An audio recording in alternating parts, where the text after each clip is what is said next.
justice अमता पोरक्तना कमाइना लौरगा कमाइना तोइनो यानाबा पोरए हायरगा लौगिबा अदुगा अखोइगी Meitei जे एक से सियार खरा पीरगा चीफ मिनिस्टर सुगाइरे मा सिरदी खरा लौसनरगा नोंनिनी तौरगा अदि कर्फ्यू चलाइरगा हेता तोक्सा गिनी हायबतो वाखन थादोक पियु तसेंगना अखोइसे हिंगदबा यादे मैतै कांगुन मुत्तबा यादे हायबा अदुगुंबा चीफ मिनिस्टर ओइबियु अमा खंगदे दोल दाला खंगदे अखोइ सेंगना अफबा तौरक्पा मीदो अफबा मियामगी मणिपुर कनबा मी ओइबियु हायबो बेंदबो वकन फमजरिबसे अखोइ लेकाई मरीगी अखोइ यदुलबा मैरा पाइबी ngaktani हौखिबा तांग तरुक तरे कलोनबा हिंगदा यामना लाइबक थिबा थौदो ममागी माथादगी मचाबु कोलगा तुमलिबा मचानिबु तामथिबा मोंगदा अतमनना सिंगनाबगा ओइना अखोइगी नो खुलाइसु पाइजदबा तुमगा लैरिबा मचाबु पुखिबा अखोइगी नोंमै कापसनदना बोंग कासनदना हाटखिबदो अदुगी नोंगाइतबा फोंदोकपो ओइना अखोइगी लेकाई होम साजो लेकाई साइथाबि लेरक मैरा पाइबी अमदी थोंगाम लेकाई अमदी सिगी साइथाबि लेरक मचिन मैरा पाइबी अखोइ मैरा पाइबी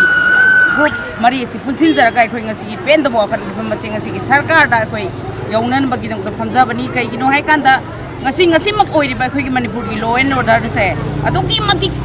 तलाइदरे मणिपुर दा लॉ लेतरे तिंगदना लॉ लेरे लो मखोइना खुलाई पाइबा अखोइना खुलाई पाइदबा तुमगा लेजरिबा ममा मचा अदुबु मांगखरसनु मुटखरसनु मैतैदि कांगुनदगी मुथत लौरसेना था तरुक तंगाइरिबा आंगांग अदुबु अखोइ नुंसी हाइतना तौरिबदो कनागुंबा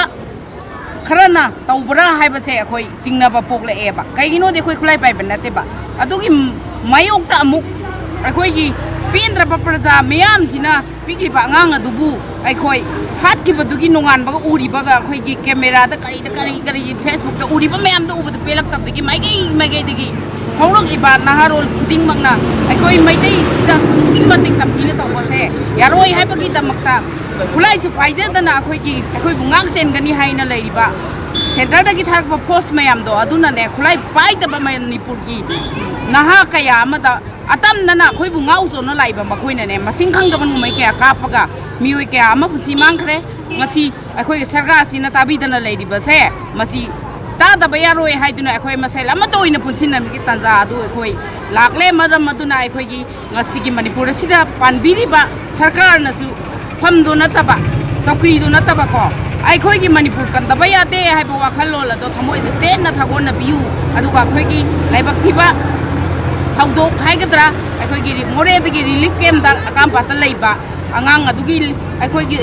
जस्टिस अमता पोरक्तना कमाइना लौरगा कमाइना तोइनो यानाबा पोरए हायरगा लौगिबा अदुगा अखोइगी मैतै जे एक से सियार खरा पीरगा चीफ मिनिस्टर सुगाइरे मा सिरदी खरा लौसनरगा नोंनिनी तौरगा अदि कर्फ्यू चलाइरगा हेता तोक्सा गिनी हायबतो वाखन थादोक पियु तसेंगना अखोइसे